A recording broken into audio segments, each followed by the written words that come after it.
هذا سلقوها يا هذا سلقوها يا أنا جاري أسكو صعدة يا واحد أنا جانا ما قصنا حنوسن تاع ما قصنا حنوسن تاع وعاونتنا كان أي واحد صعد مثل ما أركب sheekada Gamax Xamdule Yarow waa bisideetaniyo jir ah oo la daala dhacaya xanuuno kala duwan in ka badan 4 sanadood ah ayuu ku xanuunsanayaa mid ka mid ah xirooyinka barakacayaasha magaalada Beledweyne aabahan waxa uu dhibano dhulyaal u yahay dagaaladii sokeeye ee ka dhacay dalka yarka ilaahay halka la socdo biso ku dhintay iyo laba kale oo ku dhintay anna dhaawac aan noqday sax hal bawr qorigayna waa jibis markii arday qorway kitibo montawen yiri kada xagga isbitaalka la saaray sax wax oo la saaray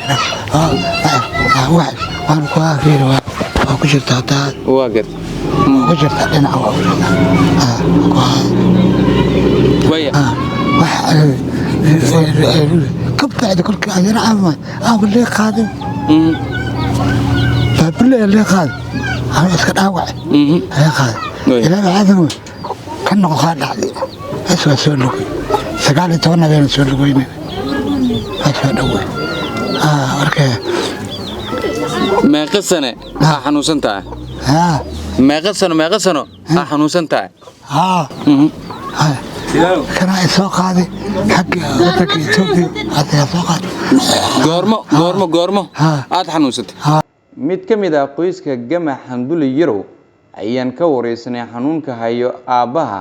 waxayna noo sheegtay in uu ka bilowday xanuunkiisa dagaaladii sokeeye ee dalka balse waxa ay dadka alla waxsiiyay ka codsatay in la soo caawiyo aabahan maadaama uu dhibano dhulyaal u yahay caawinada uma aan helin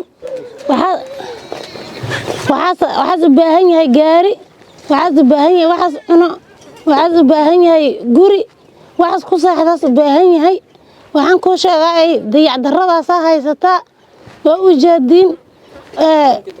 xanuunku waxaas ka soo qaaday Itoobiya daa ka gaartay sida xididaha aaga khalalan hadda waxaan u baahanahay gaari asku socdo iyo waxaas cuno jaanan laba sano asku xanuunsan yahay xanuunkiisa guud 4 sano xanuunsan yahay meeshan Beledweyne 2 sano yaala caawinadna kana iyo wax socdo midna ma arkin waa la kaamira waa la